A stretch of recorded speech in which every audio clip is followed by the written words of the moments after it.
Pernahkah Anda merasakan sesuatu yang berbeda sedang terjadi? Saya tidak berbicara tentang perasaan samar atau sekadar firasat. Saya berbicara tentang pergeseran nyata, yang diungkapkan oleh Helena Blavatsky lebih dari seabad yang lalu, dan yang sedang berlangsung saat ini. Proses seleksi sedang berlangsung, saat ini, dan kebanyakan orang sama sekali tidak menyadari bahwa mereka sedang diuji. Ini bukan tentang menjadi baik atau tercerahkan. Ini tentang sesuatu yang jauh lebih dalam, sesuatu yang menentukan apakah Anda melanjutkan evolusi Anda atau tetap terjebak dalam siklus tanpa akhir. Apa yang akan saya bagikan kepada Anda bukanlah teori yang menenangkan yang dimaksudkan untuk membuat Anda merasa istimewa. Ini adalah informasi mentah tentang pemisahan jiwa yang sebenarnya di planet ini. Sementara pasar spiritual mengklaim bahwa setiap orang akan naik ke tingkat yang lebih tinggi, kebenaran yang tersembunyi dalam ajaran teosofi menunjukkan bahwa hanya 3 jenis jiwa tertentu yang memiliki kualitas yang diperlukan untuk melewati filter ini. Dan tidak, Anda tidak memilih kategori Anda. Anda mengungkapkannya melalui tindakan Anda dan sifat batin Anda yang sebenarnya. Mari kita mulai dengan apa yang tidak pernah Anda dengar tentang siklus kehidupan di bumi. Anda pasti pernah mendengar bahwa kita semua adalah satu, dan bahwa kita semua berevolusi bersama. Ini adalah kebohongan yang nyaman, narasi yang menenangkan yang membuat Anda tetap tertidur. Dalam The Secret Doctrine, Blavatsky secara eksplisit menyatakan, jiwa-jiwa berada pada tahap perkembangan yang sangat berbeda. Ini bukan perbedaan yang dangkal, tetapi perbedaan mendasar dalam struktur kesadaran itu sendiri. Beberapa jiwa menjalani siklus pertama mereka di bumi. Yang lain telah berevolusi di sini selama jutaan tahun. Yang lain lagi menyelesaikan siklus terakhir mereka sebelum meninggalkan sistem ini untuk selamanya. Secara praktis, ini berarti bahwa ketika Anda mengamati perilaku yang tidak dapat dipahami, ketika Anda bertanya-tanya bagaimana seseorang bisa begitu tidak menyadari atau terjebak dalam pola-pola destruktif, Anda hanya menyaksikan ekspresi dari tingkat evolusi yang berbeda. Ini bukan tentang menghakimi, tetapi tentang mengenali realitas yang tidak nyaman yang lebih disukai oleh spiritualitas modern untuk dihindari. Tidak semua orang berada pada titik yang sama, dan tidak semua orang akan mencapai tingkat yang sama. Blavatsky mengajarkan bahwa bumi mengalami siklus besar yang disebut putaran. Kita saat ini berada di ronde keempat, setengah jalan, dalam ras akar kelima. Ini bukan abstraksi simbolis, tetapi struktur sebenarnya dari proses evolusi jiwa. Dan inilah yang sering diabaikan, setiap ronde bertindak sebagai filter. Jiwa-jiwa yang tidak mengembangkan kemampuan tertentu selama satu ronde tidak akan melanjutkan ke ronde berikutnya. Mereka tertinggal, secara harfiah. Mari kita bicara tentang reinkarnasi sekarang, dan lupakan versi yang manis. Apakah Anda benar-benar berpikir Anda kembali hanya untuk belajar pelajaran? Versi itu menenangkan, tetapi tidak lengkap. Menurut Blavatsky, kenyataannya lebih keras. Kebanyakan orang tidak bereinkarnasi karena pilihan evolusi, tetapi karena mereka adalah tawanan keinginan, keterikatan, identifikasi yang begitu dalam dengan materi sehingga jiwa tidak dapat membebaskan diri. Saat kematian, kesadaran tidak secara otomatis naik ke cahaya yang damai. Tubuh halus secara bertahap hancur. Pertama tubuh fisik, kemudian tubuh eterik, kemudian tubuh astral, tempat emosi dan keinginan. Dan justru disitulah banyak orang tetap terjebak. Jika seluruh hidup Anda berpusat pada keinginan dan identifikasi emosional, kesadaran Anda terus bergetar pada frekuensi itu setelah kematian. Anda menjadi apa yang disebut Blavatsky sebagai cangkang astral, bentuk setengah sadar yang mengembara di alam astral, masih didorong oleh keinginan yang tidak dapat dipenuhi oleh tubuh fisik. Kemudian datanglah kembali, bukan karena alam semesta ingin mengajari Anda, tetapi karena Anda tidak dapat membebaskan diri. Reinkarnasi, dalam hal ini, bukanlah hadiah. Itu adalah konsekuensi. Tujuan sebenarnya bukanlah untuk bereinkarnasi menjadi lebih baik. Tujuannya adalah untuk berhenti membutuhkannya. Untuk mengembangkan kesadaran hingga seseorang dapat eksis di alam mental yang lebih tinggi, tanpa bergantung pada tubuh fisik. Tetapi spiritualitas modern telah meromantisasi proses tersebut, menemukan belahan jiwa, memenuhi proyek karma, berevolusi secara perlahan melalui ribuan kehidupan. Bagi kebanyakan orang, setiap inkarnasi hanyalah putaran lain pada roda yang sama, mengulangi kesalahan yang sama dalam bentuk yang berbeda. Mengapa sebagian orang berhasil melepaskan diri dari siklus sementara yang lain terus berputar tanpa henti? Perbedaannya bukanlah perbedaan moral atau karma dalam pengertian yang sederhana. Perbedaannya terletak pada pengembangan manas yang lebih tinggi, prinsip mental yang lebih tinggi. Ini adalah kemampuan untuk berpikir abstrak, untuk memahami hukum universal, untuk beroperasi secara independen dari reaksi emosional. Sebagian besar orang hidup didominasi oleh kama manas, pikiran bawah yang bercampur dengan keinginan. Ini bukanlah pikiran murni, melainkan emosi yang disamarkan sebagai penalaran. Ketika manas yang lebih tinggi berkembang, sesuatu berubah.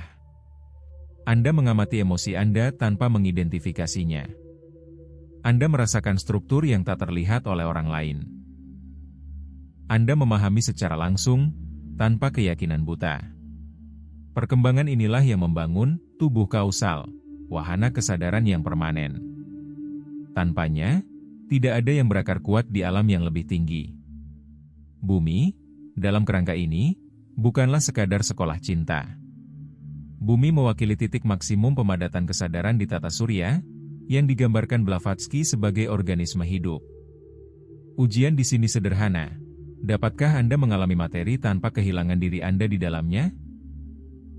Kebanyakan orang begitu tenggelam dalam materialitas sehingga mereka melupakan semua realitas yang lebih tinggi. Bahkan orang-orang yang menganggap diri mereka spiritual tetap fokus pada peningkatan materi, kelimpahan, hubungan, kesuksesan. Ini tidak selalu buruk. Masalah muncul ketika seluruh identitas seseorang direduksi menjadi hal ini. Jiwa-jiwa di jalur pendakian secara alami kehilangan minat pada keterikatan ini. Bukan melalui penolakan moral, tetapi melalui transformasi kesadaran. Ada tanda-tanda jelas yang mengungkapkan posisi Anda. Bisakah Anda sendirian tanpa gangguan? Apakah Anda mencari seseorang untuk disalahkan atau Anda bertanggung jawab? Apakah Anda mencari kebenaran, meskipun itu tidak nyaman? Apakah Anda merasakan manipulasi emosional? Apakah hidup Anda melampaui kepentingan diri sendiri? Indikator-indikator ini menunjukkan di mana Anda sebenarnya berada. Karena disinilah poin pentingnya, waktu tidaklah tak terbatas. Siklus planet memiliki batas waktu. Ketika siklus berakhir, hanya jiwa-jiwa yang telah mencapai tingkat tertentu yang bergerak maju bersama gelombang utama. Yang lain memasuki keadaan dormansi selama jutaan tahun evolusi. Blavatsky bahkan berbicara tentang titik tanpa kembali. Jika manas yang lebih tinggi tidak berkembang selama beberapa siklus, percikan ilahi akan menghilang dan jiwa akan lenyap. Ini bukanlah hukuman, tetapi konsekuensi alami. Seperti tanaman yang tidak mampu memenuhi fungsi vitalnya. Ujian sebenarnya bukanlah akumulasi pengalaman, tetapi transformasi kesadaran yang radikal. Berevolusi berarti memperoleh kemampuan khusus. Persepsi langsung terhadap kebenaran. Penguasaan energi. Pemikiran yang benar-benar kreatif. Welas asih tanpa pamrih. Kesinambungan kesadaran melalui kematian. Kemampuan-kemampuan ini tidak diperoleh hanya melalui membaca, tetapi melalui disiplin, pengamatan, dan penguasaan batin dalam jangka waktu yang lama. Kita saat ini berada dalam fase pemisahan yang dipercepat. Pada akhir siklus ras akar kelima, Blavatsky meramalkan seleksi alam spiritual. Ekstremitas menjadi semakin nyata. Beberapa orang mengalami kebangkitan yang mendalam, sementara yang lain tenggelam dalam gangguan dan reaktivitas emosional. Kesenjangan semakin melebar. Ini bukan kebetulan. Filter sedang aktif. Bumi sedang mengalami pergeseran frekuensi. Ketika transisi selesai, hanya kesadaran yang beresonansi dengan getaran ini yang akan mampu bertahan. Yang lain secara alami akan tertarik ke lingkungan yang sesuai dengan tingkat mereka. Dan sekarang, poin utamanya, 3 jenis jiwa yang mampu melakukan transisi ini. Jiwa perintis, langka, telah sepenuhnya mengembangkan manas tingkat tinggi mereka. Mereka kembali atas pilihan mereka sendiri untuk mendukung transisi dan akan berevolusi melampaui inkarnasi fisik. Jiwa-jiwa dalam transisi benar-benar terbangun, masih berayun antara persepsi yang lebih tinggi dan reaksi lama. Tantangan mereka adalah stabilisasi yang konstan. Jiwa-jiwa yang terbangun oleh krisis, terguncang hebat oleh peristiwa-peristiwa destruktif, dipaksa untuk terbangun dengan cepat. Perkembangan mereka intens, padat, dan mendesak. Di luar ketiga kategori ini, yang lain akan terus berevolusi di tempat lain, tetapi akan kehilangan kesempatan untuk berpartisipasi dalam tahap duniawi berikutnya. Bagaimana Anda tahu di mana posisi Anda? Melalui tindakan Anda. Bukan melalui pikiran atau niat Anda. Apakah Anda bekerja setiap hari untuk mengubah kesadaran Anda? Atau apakah Anda hanya mengonsumsi konten spiritual tanpa mengubah apapun? Ujian telah dimulai. Pemisahan sudah berlangsung. Setiap hari membuat garis batas semakin tajam. Alam semesta tidak bereaksi terhadap niat Anda, tetapi terhadap siapa Anda sebenarnya. Dan itu sedang diungkapkan sekarang. Baik Anda menginginkannya atau tidak, jika Anda telah mendengarkan sampai sejauh ini, maka Anda sudah terlibat dalam prosesnya. Tetapi ada dimensi yang lebih dalam yang jarang dibahas, bahkan di kalangan esoteris yang paling serius sekalipun. Blavatsky tidak hanya berbicara tentang siklus, putaran, dan seleksi. Ia menyarankan bahwa di akhir siklus utama, ujian menjadi internal, sunyi, dan tak terlihat. Ujian itu tidak lagi terwujud melalui peristiwa eksternal, tetapi melalui restrukturisasi langsung kesadaran Anda. Berikut arti sebenarnya. Pada titik tertentu, perkembangan berhenti menjadi teoritis. Ia menjadi energik. Sistem saraf Anda berubah. Persepsi Anda tentang waktu berubah. Hubungan Anda dengan keheningan berubah. Anda mulai merasakan tekanan halus. Seolah-olah sesuatu mendorong Anda untuk membuat pilihan akhir. Dan pilihan ini bukanlah moral. Ini adalah pilihan vibrasi. Anda tidak memilih antara baik dan jahat. Anda memilih antara kepadatan dan perluasan. Banyak orang berpikir bahwa evolusi spiritual adalah tentang mengumpulkan pengalaman mistik. Itu salah. Pada fase terakhir ujian, pengalaman berkurang.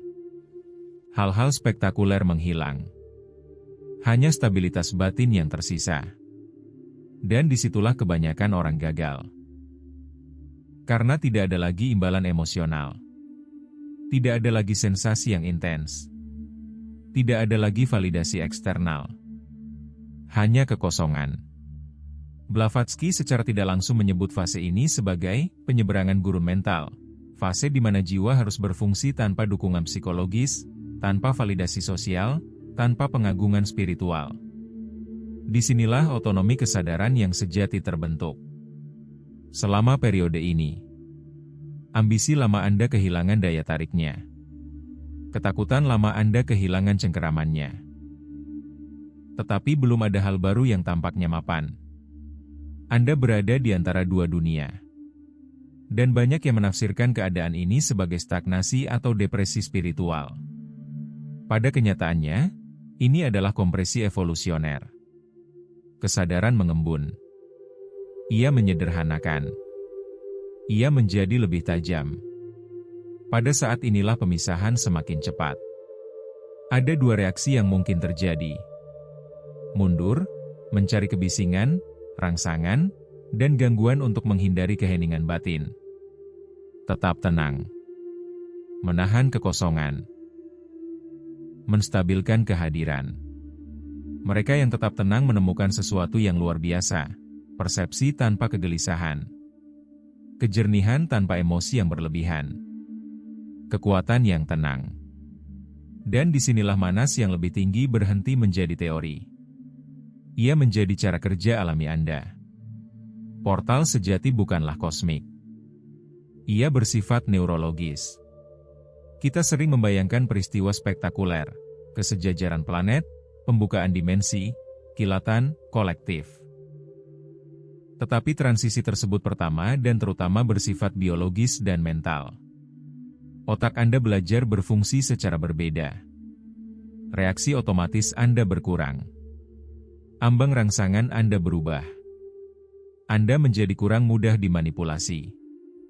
Kurang dapat diprediksi. Kurang bergantung. Dan itu mengganggu.